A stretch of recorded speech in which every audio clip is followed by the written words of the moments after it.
Bonjour à tous, aujourd'hui on se retrouve pour une nouvelle vidéo sur le site de Vivre Paris. Aujourd'hui je vous emmène à la découverte de l'exposition Hello My Gamies, une expo organisée par le Musée en Herbe et qui met à l'honneur le street artiste français Space Invader. On va aller tout de suite rejoindre Sylvie Girardet, la directrice du musée, qui va nous en dire un peu plus sur cet événement. Allez, c'est parti.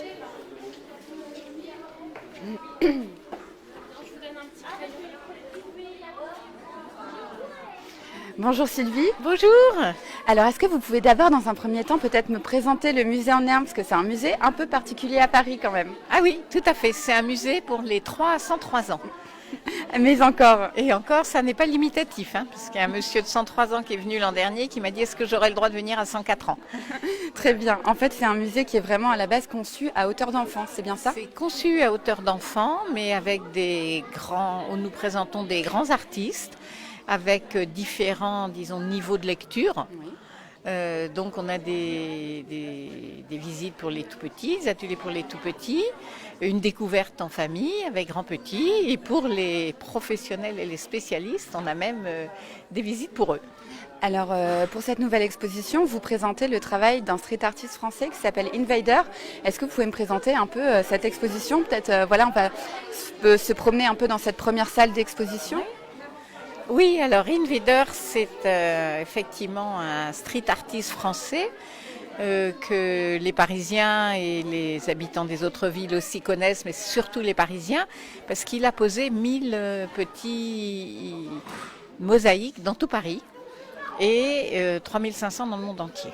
D'accord, donc des mosaïques, il appelle Space Invader. Voilà, c'est Space Invader parce qu'il est parti, il a été inspiré, son inspiration c'est les jeux vidéo de son enfance. Jeux vidéo que par ailleurs vous proposez aux enfants de découvrir juste ici. Peut-être, on va peut-être aller voir. Les premiers jeux vidéo où on voit l'évolution avec Pong où il y a juste des raquettes et des bâtons et la balle des carrés. Et puis Casse-Brique, et puis Galaxian qui est un cousin de Space Invader où il faut empêcher les petits envahisseurs d'arriver sur Terre. Pac-Man, et on voit du coup cette évolution. Et Invader a été très influencé et impressionné par l'esthétique de ces jeux vidéo, savoir par le pixel, les carrés, les carrés de ces jeux vidéo. Et sa grande idée, ça a été de faire des mosaïques en transformant les pixels des jeux vidéo par des carreaux de céramique. D'accord, alors on va peut-être aller découvrir ça plus en détail dans la salle juste à côté. Je tiens par ailleurs à signaler qu'on ne sait plus qui sont les vrais enfants ici, puisque les parents s'amusent tout autant que les petits, voire même plus, parce que peut-être ça parle plus à leur génération. Parce que ça leur rappelle aussi Pac-Man, les années 80. Tout à fait. Alors ici, on entre dans une nouvelle salle où en fait Invader a recréé des alias. Donc c'est une sorte de double de ces Space Invaders qu'il est allé poser un peu partout dans le monde. Alors est-ce que vous pouvez me parler en fait du processus justement de cette salle, parce que je crois qu'il y a un processus assez ingénieux, c'est-à-dire que les enfants peuvent appuyer sur un bouton et ensuite qu'est-ce qui se passe? Alors effectivement, Invader il y a 20 ans, il a collé un Space Invader près de son atelier. C'était le début de la grande invasion, c'est ce qu'il appelle la grande invasion. Et puis en passant devant, il disait finalement c'est sympa ce truc-là. Et puis d'un coup il s'est dit mais c'est un envahisseur, je l'ai mis dans Paris. Je vais envahir le monde entier avec ces Space Invaders récupérés, retransformés par lui, réadaptés en mosaïque. Il fait revivre en fait, il les fait revivre. Et donc depuis 20 ans, il en a collé plus de 3500 dans 62 villes ou pays. D'accord, donc en fait sur cette console, on appuie sur un bouton, c'est une console spatiale. Oui. On appuie sur un bouton, on peut voir la mosaïque qui a été collée dans son environnement. C'est l'écran qu'on voit juste devant nous. Devant nous, absolument. Donc là, on voit Tokyo, une rue de Tokyo, où on voit la mosaïque. Faut la chercher déjà, il y a déjà le jeu. Oui, parce que pour trouver les Space Invaders, en fait, il faut vraiment lever les yeux. Absolument, il faut lever les yeux. Tout est ludique en fait, dans la démarche d'Invader. Et puis on voit sur le mur d'Alias, effectivement, la mosaïque qui s'allume. Et on peut la retrouver sur une carte du monde. Ça nous fait un petit rappel de géographie. Et on s'aperçoit de l'immensité de l'invasion d'Invader. Alors, j'ai une invasion qui s'étend jusqu'à l'espace lui-même, parce que je propose qu'on aille découvrir juste une petite céramique. Voilà, c'est celle-ci qui, en fait, se trouve en ce moment même avec notre cher ami Thomas Pesquet dans la station spatiale internationale. C'est bien ça? Absolument. Donc c'est la plus petite du mur parce qu'on ne peut pas embarquer avec une grande mosaïque. Elle est dans la station spatiale internationale. Et donc, elle est au-dessus de nos têtes. Elle gravite. Voilà, elle gravite au-dessus de nos têtes. Il y a également une autre mosaïque qui a été posée au fond des océans. Oui, je crois que c'est celle-ci, oui. Il fait des bulles, là, sous l'eau, parce qu'il a toujours son petit oxygène, notre Space Invader. Et donc, au fond des océans, à Cancun, avec des œuvres d'un autre artiste. Et là, on voit vraiment, il y a 62 œuvres. En plus, je trouve que le fait de les voir de près, quand on les voit dans la rue, bon, c'est beau, mais quand on les voit de près, on se rend compte du travail incroyable que c'est, parce qu'il n'y en a pas deux pareils. Invader, il recherche ce qu'il appelle les spots. Donc il y a tout le travail préparatoire, il va dans la rue, il recherche les endroits qui conviennent, et la plupart du temps, les mosaïques sont conçues en fonction de cet endroit. On parlait justement tout à l'heure de l'importance de l'interactivité dans le travail d'Invader, et justement quand il choisit ses spots, c'est vrai qu'après il propose aussi aux gens, enfin il a développé une application et il propose aux gens d'aller flasher en fait les invaders qu'ils trouvent dans la rue pour en fait créer une cartographie. Et en fait c'est devenu un jeu et je crois qu'il y a des milliers de personnes qui jouent partout dans le monde. Plusieurs dizaines de milliers de personnes moi je l'ai bien sûr, et c'est très amusant parce que le but c'est d'avoir des points.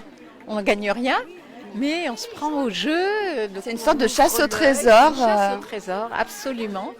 Et il y a des gens qui organisent leurs vacances en fonction des villes ou des pays où sont posées les mosaïques. Alors ici, on est dans une nouvelle salle. Alors à part les jeux vidéo, son autre source d'inspiration, ce sont les fameux Rubik's Cube. Alors les Rubik's Cube, oui, c'est pas une inspiration, c'est un média. D'accord. Il jouait comme beaucoup de gens avec les Rubik's Cube et puis tout d'un coup il s'est dit on est toujours dans le pixel, c'est carré, pourquoi pas en faire des œuvres d'art. Donc il allait se promener au marché aux puces, il en a acheté quelques-uns et il a fait des sculptures comme celle-ci au début assez simple qui représente un Space Invader bien sûr. On le retrouve et puis ensuite il s'est dit pourquoi pas en faire des tableaux. Et donc, c'est un travail de fou, quoi, parce que non seulement il crée l'œuvre, il le dessine, ensuite il l'abîme, entre guillemets, comme il dit, pour le pixeliser, et ensuite il construit ces grandes œuvres en Rubik's Cube. Dans l'œuvre Peter Pan, il y en a plus de 3000, donc il faut en plus savoir les tourner, les mettre comme... C'est un travail de titan, je crois qu'il a aussi une équipe qui travaille avec lui, non, pour l'aider, ou il fait ça tout seul ? Il a un atelier, oui, comme beaucoup d'artistes, mais... Ils ne sont pas nombreux et c'est un énorme travailleur, quoi. Alors justement, lui créer dans la journée, repérer les spots. Alors justement, vous parliez d'atelier, vous proposez aux visiteurs de découvrir l'atelier d'Invader dans la dernière salle de l'exposition. Absolument. Alors son atelier, c'est parce qu'Invader c'est un homme secret, personne ne connaît son visage, on ne connaît pas son vrai nom. Il est masqué. Il est masqué quand il se présente en public et son atelier, c'est un lieu très mystérieux. Donc là, les visiteurs et nous-mêmes, on a la grande chance d'entrer dans une évocation, une reproduction de son atelier où on voit ses dessins préparatoires et on peut voir qu'il travaille sur du papier quadrillé comme les écoliers, toujours à faire les carrés. On peut voir une évolution de son Space Invader parce qu'il n'en fait jamais deux pareils. Donc ils sont tous différents. Donc, et puis il y a un grand mur où chacun peut créer son Space Invader à sa façon. Oui, c'est vraiment l'interaction qui est au centre de cette exposition. On l'a vu dans chaque salle, les enfants peuvent prendre part à l'exposition. Et donc là, effectivement, dans cette dernière salle, ce grand tableau, comme vous pouvez le voir, quadrillé, où les enfants peuvent coller des aimants et fabriquer leur propre petit Space Invader. Les enfants et les parents, comme vous pouvez. Comme on peut. Et oui, l'exposition s'appelle Hello My Gamies, donc tout est ludique.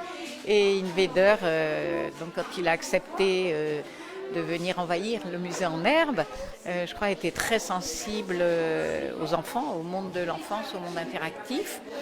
Et c'est dit, j'ai envahi le monde, je continue à envahir le monde, et là je vais envahir de façon positive, mais les esprits et l'âme des enfants. Alors on peut se laisser envahir par Invader jusqu'au 3 septembre, c'est bien ça? Absolument. Et poursuivre la visite avec des ateliers. Avec des ateliers et un livret-jeu qui a été édité pour l'occasion. D'accord, je vous remercie Sylvie d'avoir bien voulu visiter l'exposition en ma compagnie. Quant à moi, je vous dis à très vite sur la page de Vivre Paris et également sur notre site internet où vous retrouverez toutes les informations pratiques concernant l'exposition Hello My Gamies au musée en herbe à l'adresse suivante http://vivre.paris. Allez, salut, ciao.